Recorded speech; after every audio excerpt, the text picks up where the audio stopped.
Hi everyone, Tuesday morning catch up. So good to see some of you jumping online.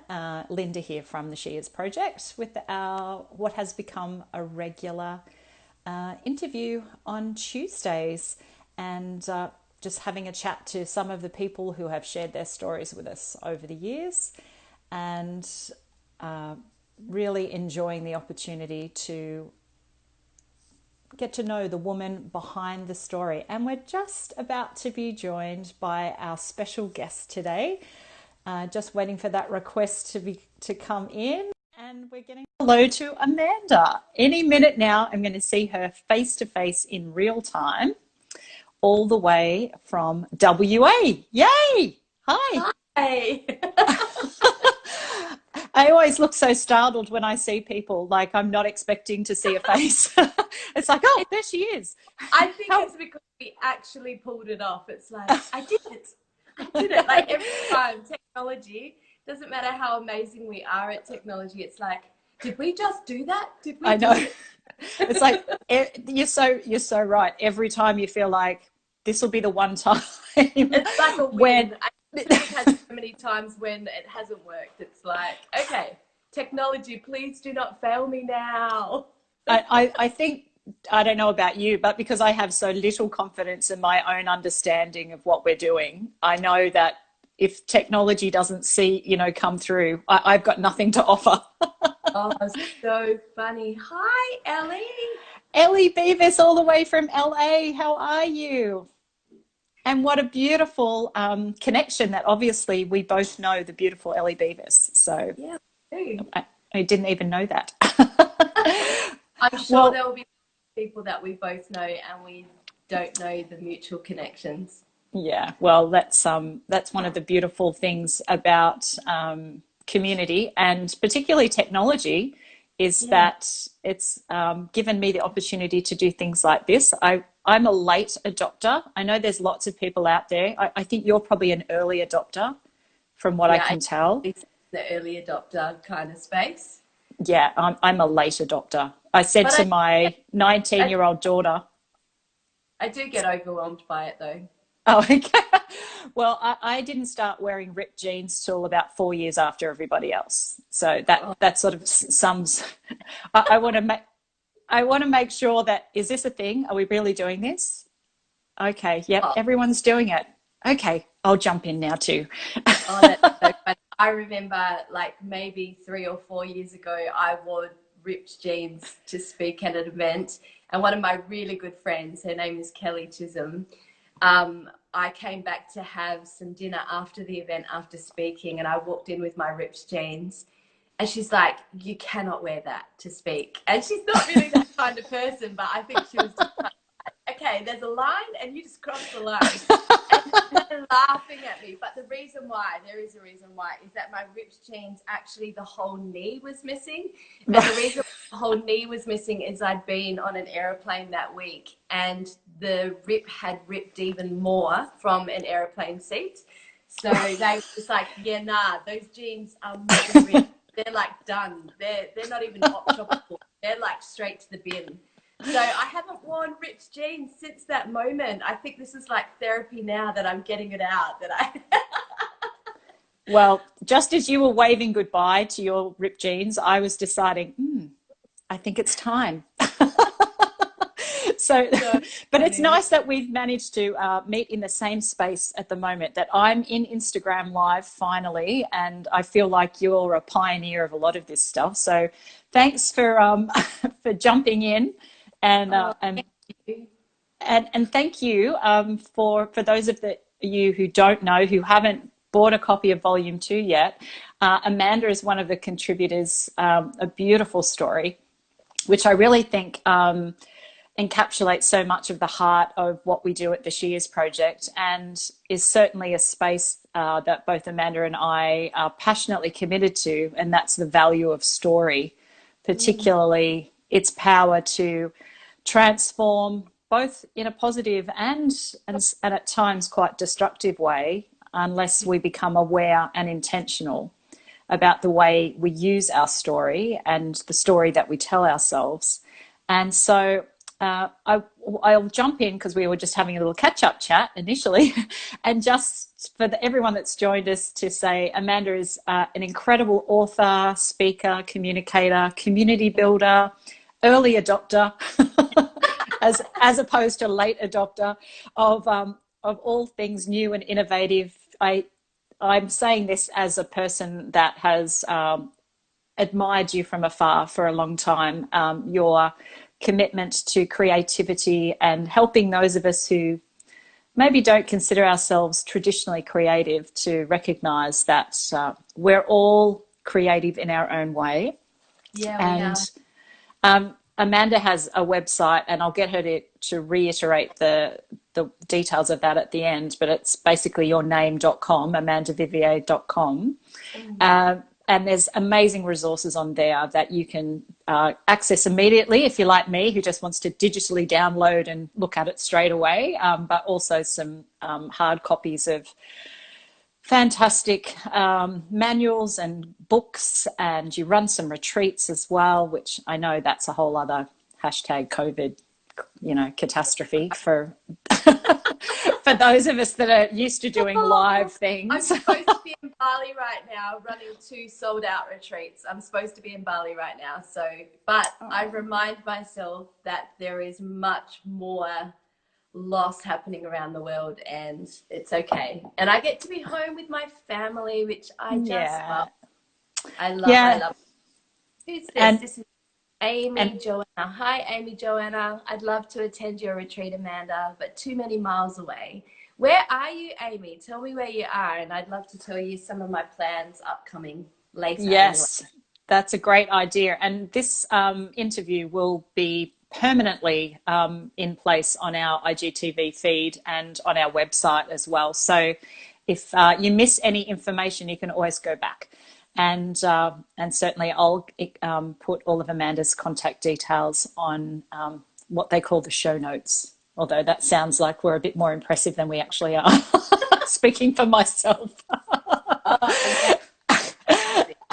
Oh, she's in Canada. Okay, fair enough, Amy, Joanna, that is a long way to travel. But at some point in the future. I do have friends that are talking about Canada things, so you never know. Well, that's true. And won't we all be excited when we're finally allowed on a plane again? And being married to a pilot, I will be excited when he's allowed on a plane again too. Oh. He actually gets to go back to work. That's a big shift. Wow. Yeah. But back to Amanda and your amazing story. And I know you're also mum and wife to 2 gorgeous kids, and I'm sure a very gorgeous husband, but it's maybe not appropriate for me to call him gorgeous. Okay. Somewhere around it's his day off today. So that's gorgeous. Yes. Well, you've got an amazing, gorgeous family, and I know that is something that you are passionately committed to nurturing as well. So how about you just give us a quick intro on where you like to focus your time and energy at the moment, and then we're going to talk a little bit about your story and how your story helps shape your commitment to other people's stories. Fantastic. Well, I live south of Perth in Western Australia. I am a mum of 2 little kids, and I used to say babies, and I used to say that I was a novice mum, but I feel like I've kind of hit the straps now. Max is 8 and he is turning 9. His name is Maximus, and he is a very deep thinker. He is super creative, got up really early this morning, has done this big poster and drawing, and I just let them naturally do that, but that's who they are. He loves swimming. He's in a swim squad, and he does hip hop dancing, and love creating places for them to be able to express themselves. And then I have a little girl, and she's 5 turning 6 in 21 days, as she told me this morning. She has planned her birthday party. She is the life of the party. She has a countdown, and she is outrageous. Like, her word is liberty. Her name is Liberty, and she lives up to it. So I'm a mum. I love that. My husband is Charles, and he is just an amazing partner in everything that we do together. And we're really passionate about co-parenting and doing family and marriage really well. I'm a part of a local church here in Perth, which is Hillsong Perth, and I love my church family and I miss church terribly. I don't miss the busyness of life outside of COVID, but I miss the gathering of people. And I know we can do that here in Perth.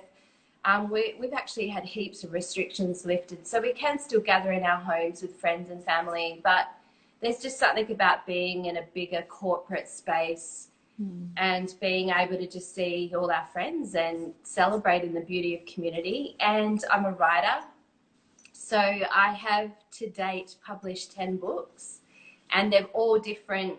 They're the books that I've actually published, but I've contributed to over 25 publications. Wow. Including a short story in an anthology, including I've been traditionally published, I've co-published, I've self-published, which there's all different ways that you do that. I've freelanced for magazines. I've just been writing and exploring that part of my life. And I actually have 2 publications coming up, which is really exciting, and they're really different. So one is I have had a chapter accepted in an academic text, and the academic textbook is being published in England, and it's all about the power of storytelling for insight. So when you see all of the people that have contributed, I'm like, oh my goodness, it's like the lecturer of this and a doctor of storytelling and a PhD in this, and then there's me. So I'm really excited about that. It's something really unique, and it's in the secular space, and it's for academic learning around storytelling for insight. And it's exactly where I want to be, and it kind of fell into my lap in a really strange set of circumstances. So that will be publishing hopefully towards the end of the year, and it's a big chunky academic text of which I've read the manuscript from, and it's just outstanding. Like, I've learned so much from that. And then I am also publishing a book with a clinical psychologist. So together we are writing a book on the power of storytelling to be able to change our story and how we can get stuck in our story. And often when I speak with women, they'll start to talk and there will be this part of their story where they feel like something's missing.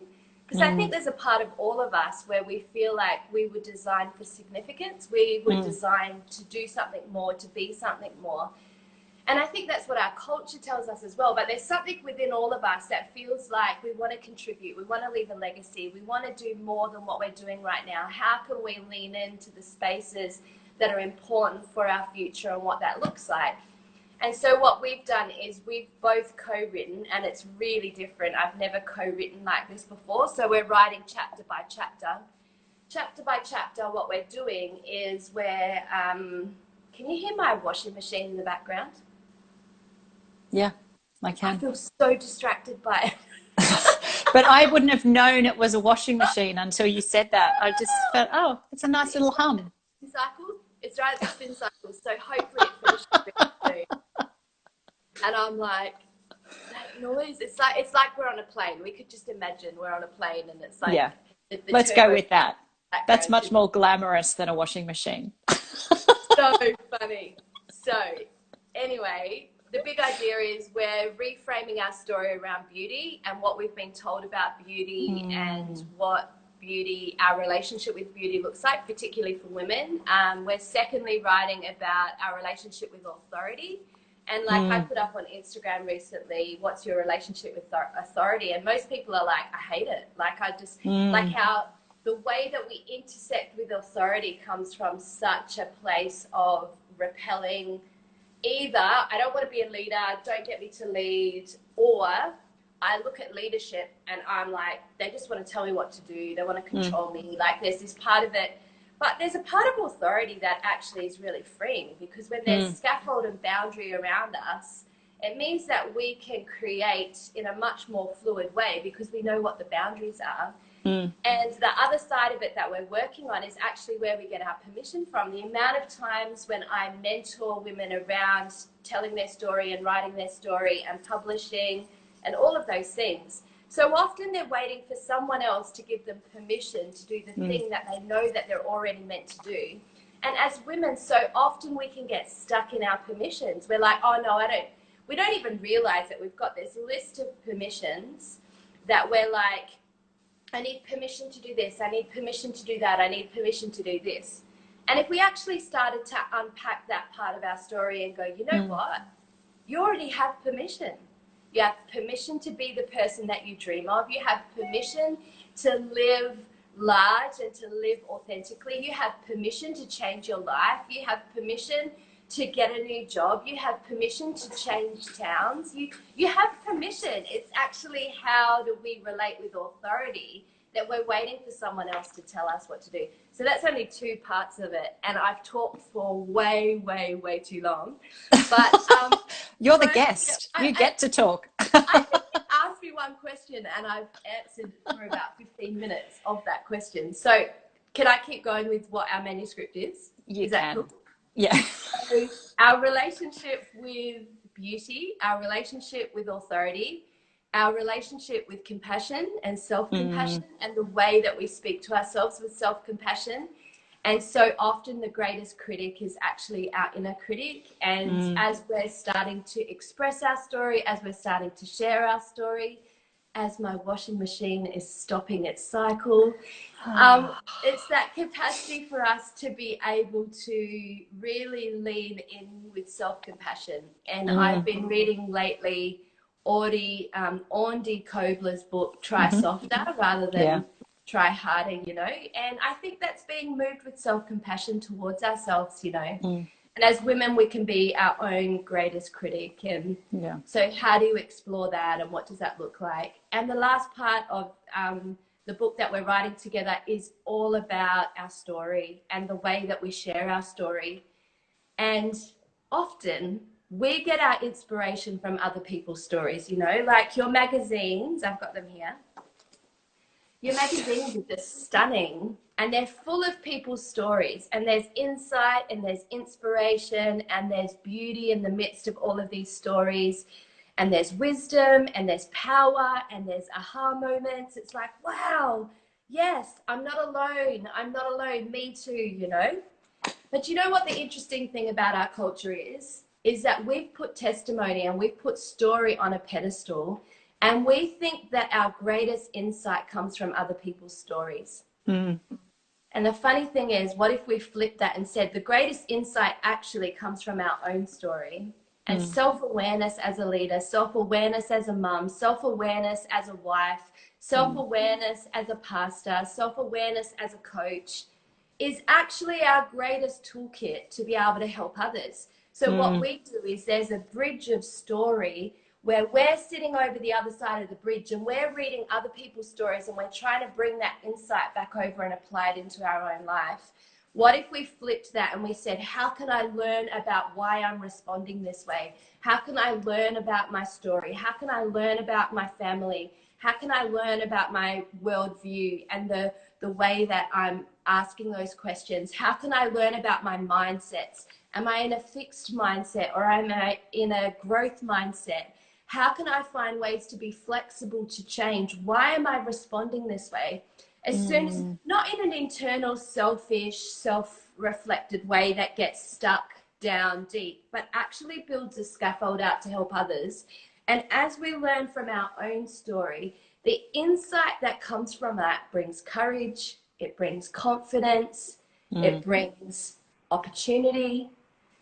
And often people say to me, they're like, Amanda, how can you be so confident in who you are? And I say to them, it's because I do so much self-reflection and I find ways to unpack my failure, to unpack my success, to unpack my reactions from my own story rather than projecting it out to other people's. So that's what I'm working on at the moment. And you are passionate about it. Yeah. And that is very obvious from the energy and the joy that comes as you share about that. And I would give a big hearty amen, double high five, praying hands, high fiving emoji, because I resonate personally with so much of that, and also in a community sense that when I first started sharing other people's stories, my primary motivation was to encourage other people with somebody else's story. Within 5 or 6 interviews, I recognized that actually the great point of transformation was what happened when I sat with another person and they were able to reflect. Yeah. And that moment where they had an insight into their own life, which sometimes comes individually, but a lot of the time we need somebody else to reflect back to us things we can't see ourselves, even if it's just as a presence or speaking back to somebody, this is what I just heard you say to me, and then go, oh, I wasn't even aware of the words that came out until it's been reflected back to them. So it's an incredible, powerful tool. I want to know, for you personally, where this sort of was unlocked and how you realized the power of story and how you were able to unpack the confidence to be that, I don't want to use the word brutal in the negative sense, but actually be able to look back inside and not be afraid of what you were going to see, because you knew the power that was contained within that. That doesn't just come because you read an Instagram quote. Like, what happened in your life that you had the confidence to start that journey? Or was it desperation? No, Or I both? don't think it was desperation. I think it was a combination of many different things. I Mm-hmm. think it was um, higher education study. It was Mm. exploring the power of narrative and the power of words to be able to bring insight to others. I think it was being a part of a community and hearing other people's Mm. stories. I think it really started to open up for me when I did a lot of workshops. So I started hosting workshops when I was home and I wasn't so busy. So then I would start to hear other people's stories and I would explore that.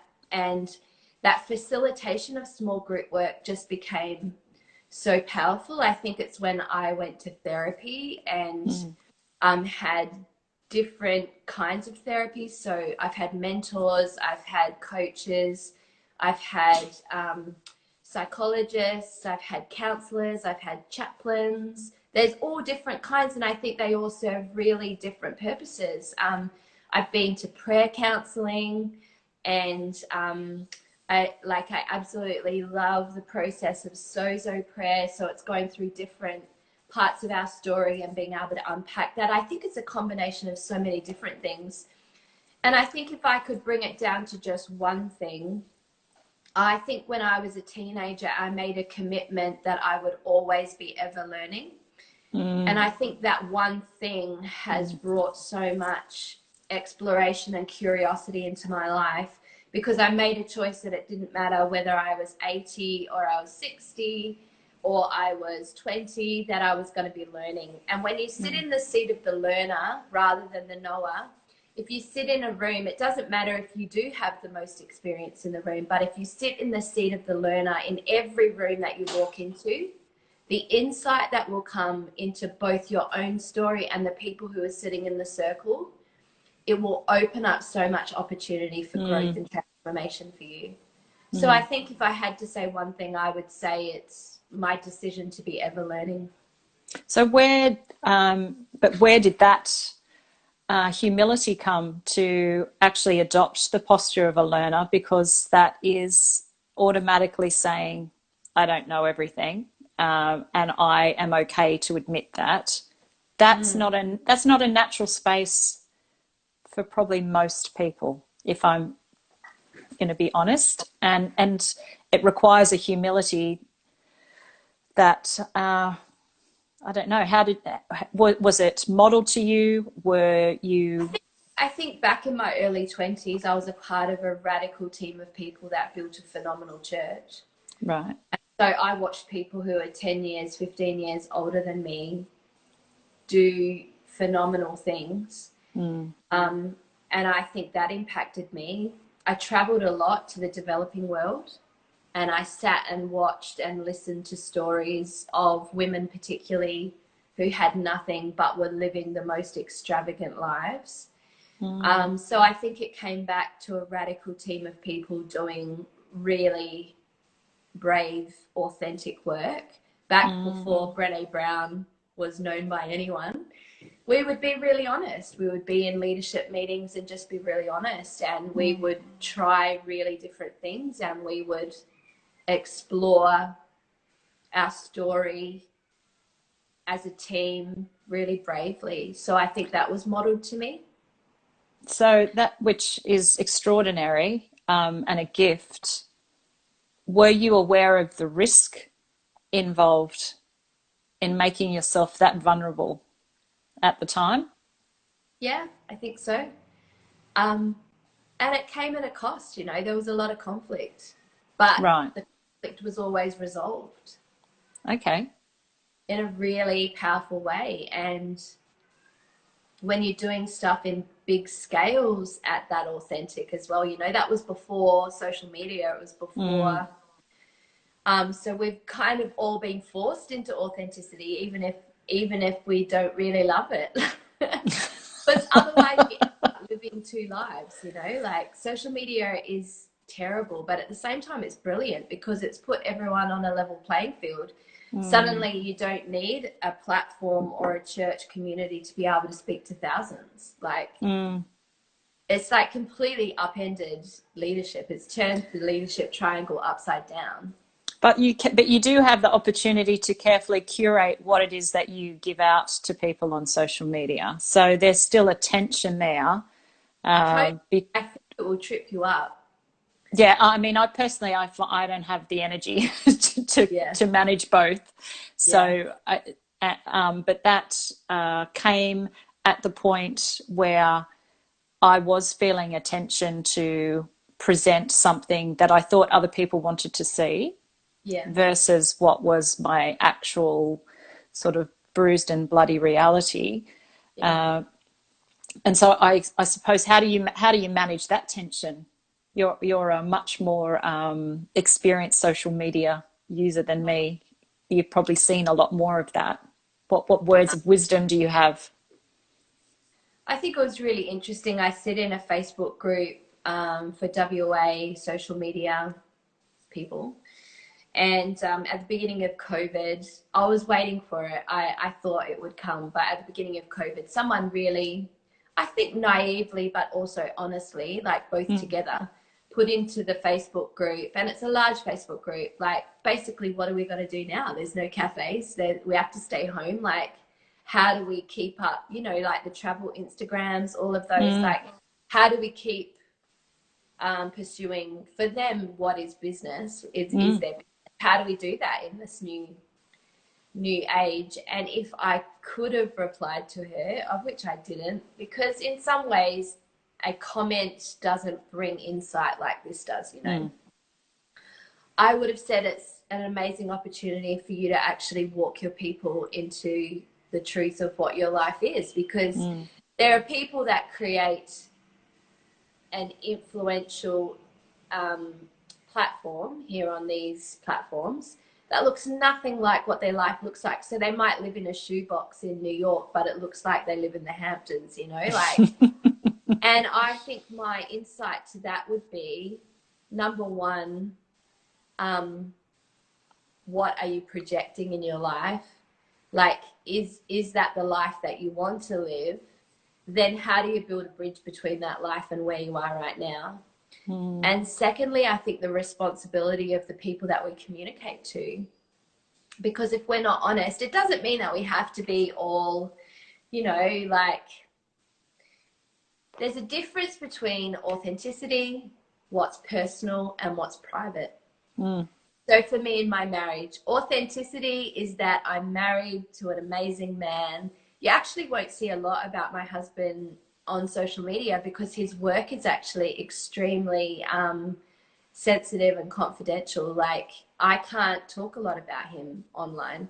And secondly, what's personal would be, so firstly, authentic is I do have a husband and this is our life and this is who we are. Secondly, what's personal is I had a fight with my husband today and he's an idiot. You know what I mean? It's like, And we flick between that, and private is actually things that happen that are private to our families. So because should I be sharing my private information here on social media?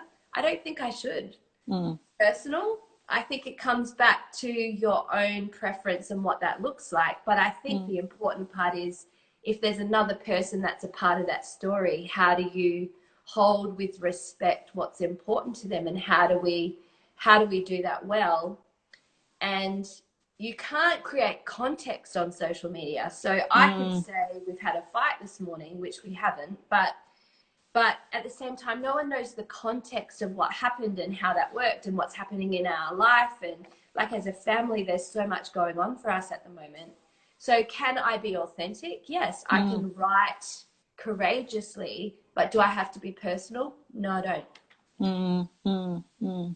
It's an interesting burden of responsibility, I think, when we do explore story, which is deeply personal and invariably involves a whole range of and level of relationships, from our most intimate to sort of peripheral acquaintance level, have all had an impact on who we are. That when we are stewarding and honouring the impact that that story has had on us, that it would be negligent of us to not anticipate, to a certain extent, the impact that sharing that story is going to have on others. Particularly when, you know, you share in this latest volume about journeying through, you know, your youth into adulthood and having to navigate story events and circumstances that had a deep impact on you, and that you, at one level, had maybe not, you hadn't rejected, or I mean, you can describe what that journey was for you, but parts of your story that you hadn't revisited and then had to process at an older age. When you're going through that process, how are you managing the relationships that you have with the people that were part of some of the less, positive and palatable aspects of your life story? How have you done that? Do you want to speak a little bit into that? Well, one thing that I do when I talk to people about sharing their story, especially biography and autobiography, it's really important to think about permissions and what you have permission to share and what you don't. And I think what we always have permission to share is our part of the story, because it's our life. And so I think we should have freedom in that. But the thing that I talk about is this. Number one, is there enough distance between you and the story that you have really great perspective? So if it happened yesterday, or if it's happened 2 years ago, or, you know, like I've read people's work where they're writing and they want to publish it, and I'm like, actually, I think this is more a journal. Like, this is important. I'm not shutting you down. But as you start to talk about it, the bitterness that comes out of it, the unforgiveness, the anger, they're all really important emotions. But do you want that to be your legacy, or is it a part of the journaling process so that you can build a scaffold? And so the way that I teach it is that there's parts of our story, and the way that we can tell a great story, especially an authentic story, is this. We start with me. So what's your part of the story? Then we go to we. So I would start to talk about my story. So in the latest magazine, it talks about how I had whole parts of my childhood that were blank pages. So I start to talk about, this is part of my story, this is what it looks like. And then I go, have you ever had parts of your story where you have blanked out and you've forgotten? So straight away, I'm building a bridge between my story and your story. And so the sharing of the story actually has intention. It's not actually self-fulfilling anymore. And it's really interesting when we answer the question, why am I wanting to publish, or why am I wanting to share this story? Is it for my own sense of healing and recovery, which is really important? And that's what the next book that I'm writing about is all about, Change Your Story. There are places for that, but they need to be safe places. And let me tell you, the general public is not safe. We want to believe that it is. We want to believe that this environment is really safe, but it's not. There's trolls, there's people that have bad intentions, there's people that will mix your words, there's people. So we have to find a way to be able to build that bridge really importantly. So the next part of that is the point. What is the point of the story? And if there's no point of the story that is bringing application, that is bringing transformation or change to people's lives, then you put yourself in a very unsafe place in exploring what that story is. So it starts with me, we, the point, the application. So this is the bridge of the story that we're building. And the last point is our. So what is the commission from that story to make the world a better place? So when we start to articulate our story in that way, it's crafting our story in a way that brings insight. And if there's not insight from it, we end up staying stuck here in this place of this happened to me, poor me, what happened to me, and we end up sitting in the seat of the victim. So that's the first point. The second point, what I said before, is there enough distance between you and the story that you have perspective and insight? And thirdly, I think I talked about permissions, but I think we can be creative in the way that we share stories without it being condemning. So you would see in the way that I've written, it's really open, it's really honest, but it's very broad in its application. General. So that people can read into it what they want. And one way that I talk to people about sharing hard stories is actually, can you write it in third person? Can you write the story? So it's still your story, but can you write it in third person so that you're writing it as someone else? And as soon as we do that, so much insight comes to it. So say you had a really painful redundancy from your work and they removed you from your permission. Can you write that story in third person? So you're writing it as a fictitious character, but you're bringing your own insight into that. It's a really powerful tool for you to have some distance between what's happened to you, but for you to still creatively explore the healing and the opportunity that comes from that. And then once you've created this piece of narrative, now what do I need to do with that? That's the next question. So is that helpful? Yeah, very helpful. And because I, really believe in the power of that type of reflection and becoming aware of the narratives that we've been telling ourselves, that a lot of the time we're unconscious about that. We have been living off a script that we established many, many years ago, and we rarely revisit that script. But to go back into it can be quite scary. Because we developed that script for a reason, and often it was our best strategy at the time to help us survive whatever was happening, whether it was deeply traumatic or just a little bit scary or anything in between. But being able to have a structure to do that and have some guideposts along the way is not just helpful, I think essential, so that it is ultimately a positive experience. And similar to you, when I meet with people, I let them talk, and then we revisit the question of the why, because for a lot of people, they just need that first opportunity is to just get some things out. And that might be enough for now. And we may revisit in a couple of months' time or a few years' time, or you may revisit that with a therapist or somebody else. But there's layer upon layer upon layer of really re-examining something that's taken a long time to be developed, because there's not just a script there. There's all sorts of embellishments that have come along the way that, again, we're not even aware we're doing it. And so I feel like what you've given is a really helpful structure. And so there's a little plug, that Amanda is available to run events and has got some really great resources that you can get from her website that can help you start that journey, because it's such a powerful journey, but it needs to be stewarded well.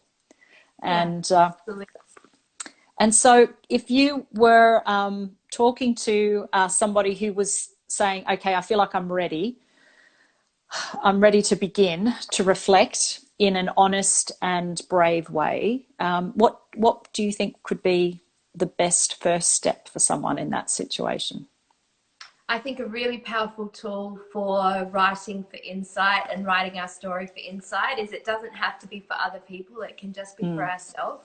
Is Julia Cameron is an amazing writing coach, and she wrote a book called The Artist Way, and she does something called morning pages. So Yeah. basically gets you to just on scrap paper to write out three scrap papers. So not in a journal, not where someone else is going to read it, just every day start to write 3 pages of free writing and just start to allow yourself to get words out and really be insightful in that process around your self-critic and the way that you talk to yourself about writing. Because I think people think that sharing your story or writing a book or writing is all about, you have to be gifted to do that, and you have to, like, it has to be a special calling. And I just disagree. Every single person has a story. Every person does. And whether that story has a lot of, like, you were really good, and there's not all the there's nothing wrong with that. There's Yeah. actually beauty in that. There's wisdom in that. There's insight in that. You don't have to, it doesn't have to be a Netflix series, you know, like, it's actually finding insight from that. Because even working with Anne, who I'm writing the book with, even people who have lived lives where there haven't been these deep, dark crevices, it means that it's actually really hard to have empathy for others because you haven't experienced those places. So how do you start to explore what that looks like? How can you understand other people's stories because you haven't experienced that? And there's insight for all of us in storytelling. So it was a very long answer again. In that, I would say to start writing and really explore your inner critic. And I have an online workshop that really helps with that. So the first part of the online workshop is the messages we send ourselves about creativity. The second part of the workshop is a creative meditation for when we get stuck, just allowing ourselves to use our imagination for good. Imagination is not a bad thing. Imagination is a powerful, powerful tool. Imagination is the way that we can dream of hope for the future. It's the anchor that holds us towards heaven. And when we emancipate our imagination to be used for good, it's a powerful tool for reimagining our future. The third part is actually that whole how to tell a great story, the me, we, the point, the application, and our. And the last one is tools, what you're talking about. The last video is tools to be able to write.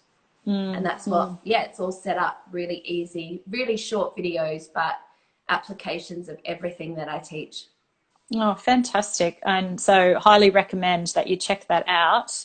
And I love the point about imagination. I think with so many of the people that I have met with and helped them craft their story, that one of the first obstacles that many, particularly women, have to overcome is we don't trust our inner voice.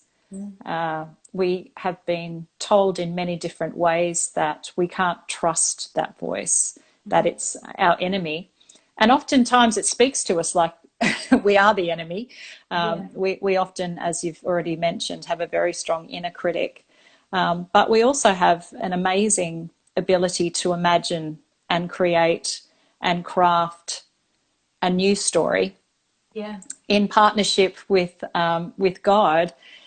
But if we don't trust that voice, then we miss that opportunity, and we keep looking externally for other people to give us answers, give us pointers, give us a clue, give us a vision, when I really believe that the same Spirit that raised Jesus Christ from the dead lives on the inside of us. The same Spirit that brought creation into being lives on the inside of each one of us. And so being able to actually nurture that and still ourselves long enough to listen to what the Spirit of God is saying is a really powerful thing. And I'm not faithful. I'm not faithful at anything really other than marriage and parenting. Those morning pages, they're so powerful. It's such a powerful tool. And I'm really glad you mentioned that because, again, it stops me from not trusting myself. I just write.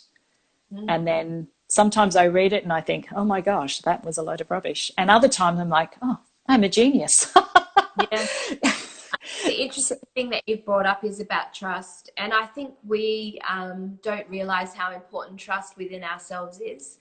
And I think we see that every year when we set new goals and we say we're going to do something and we're going to change this and we're going to change that. And I think building trust, actually committing to ourselves to prioritize our own personal pursuits over everyone else, I think is a really important building of trust within ourselves. And so one thing that I talk a lot to my mentoring clients a lot about is how do you build trust within yourself? The way that you do that is when you say you're going to do something, that you do it. And the more that we build into that bank, the more money that we have in our trust bank, the more that we realize that when we say something, that we're integrous to that. And we're so big on integrity and trust with others, but are we actually building trust within ourselves? So when we say that we're going to do 15 minutes of writing every day, it's not coming from a shame place. It's actually coming from a building trust place. Because then when you say, I'm going to publish a book, so many times people go from the, how do you publish a book? I want to publish a book. I'm like, well, do you show up for 15 minutes a day to be able do you to write? because we jump to the marathon before we have done the 5-minute walk around the block. And then we wonder why we failed the marathon year after year again. And it actually just comes back to those 10 minutes. And then so often people are like, but I don't have time. And I'm like, well, can I have your phone? Show me your phone. And I'm going to go straight to the part that shows me how many hours you've spent on Instagram and how many hours you've spent on Facebook and how many hours you've spent texting other people. And all of that combined, if you just spent 15 minutes of that every day, writing and rewriting your own story or reflecting or journaling or whatever it is, have a little framework around it, just answer one question a day, then great insight comes from that. Yeah, I think that's a really great point, and I'm semi glad you weren't my mother. When I was not that there were smartphones when I was a teenager, but that's a really very quick way to actually cut to what's, how time is being spent. But I guess I just wanted to agree with you and speak to the power of process. Is that when we think, you talked about a book or a marathon. That actually the process is 99% of the experience. And I am a long distance runner, and I set goals of events to go in because it gives me a point of focus. But actually the benefit and the commitment to running for me is actually about the weekly long run and the short runs and the sprints and all of those things, because that's the part that builds me, and that's actually the part I enjoy the most. The goal is really just a point of focus, but the process is really where everything is established and where everything happens. And if you're not writing 5 minutes a day, then probably writing 50,000 words is a little bit of a leap. Totally. But the process is also the bit that's so boring. 50,000 words. How do I get to 50,000 words? And I'm like, you start with one page. Yeah. And it's actually one page at a time. And I think when we break it down to one page and we have a structure and we have a scaffold around that, I think people believe that a book is going to land on your lap and suddenly I've written 30,000 words. And it's just not that. It's not pretty. Like I'm not sitting in a cafe drinking my latte, flicking my hair. I'm like trying to scrape wheat bits up off the floor, and I have an idea. And do I actually do something with that idea, or do I just let that idea go? And do Yeah. I go and write it down? Do I speak it out in my notes? Do I actually sit down and write the chapter that I've been thinking about? Like, Mm, it's so not as ethereal as everyone makes it out to be. It's actually sitting down at a blank page and bleeding. yeah. Well, that sounds appealing. I know, but healing comes from that, you know? It's so true, and I'm in the nicest way glad that you have bled your life onto many pages, and that we that we get the benefit of those insights and the benefit of your voice of encouragement and your generosity and your willingness and humility to actually give us insights into your life, which have, I know, just expanded so many people's hearts. And so I'm personally really grateful. I love reading everything that you write, and I love seeing your cute kids as well. Oh, And I'm am I sharing too much of my kids? That so funny. well, and I am, dealing with my envy of your ability to do craft and bake sourdough. But I'm just seeing that seeing that as something that's building some fruit of the spirit in me, because I'm not good at baking and I'm really, really bad at knitting. And I have Well, tried, and I'm just I'm accepting. a terrible runner. Sorry. I'm a terrible runner. So I could run 5 minutes, let Okay. alone 5 hours. So Well, there's the I grit only in us. I only run as fast as I can while still talking to my friends. So so I'm never going to win anything, but I do have a really good time along the way. So Great. we each stay in our lane, and Yeah. thank you for that reminder. And I get to run and then eat sourdough, so that Yeah. somebody else has cooked. Yeah. Well, I want to be respectful of your time. You've been so generous this morning, but thank you so much for everything you've shared. There is a lot to take out of our chat. There's so many great insights and tips. Now, can you give us your web address? I think that's the best place for people to connect with you, and obviously on Instagram. But how about you spell it out for us so we get it right? Sure. Probably the easiest is that you just click to my bio and it's in the bio there. But There it's you Amanda. go. It is AmandaViviers. Perfect. So, .com. yeah, Yeah.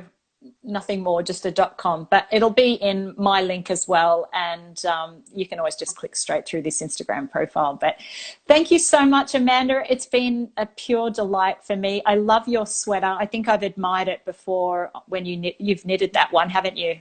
I just did it this weekend. It's a Oh, freshie. oh, is So it? Oh, it's the I love. kind of, but it is kind of like my favorite color at the Yeah. moment. Go through seasons of color. Um, yeah, it's a new So, one. and if you were in Bali, you wouldn't be wearing that. So this is the benefit of winter. Reason why I'm here. There's actually very purposeful reasons why I'm home, which is awesome. Yeah. So thank you so much for sharing your time with us. It's been a joy, and I look forward to our next chat. Bye, everybody. Bye.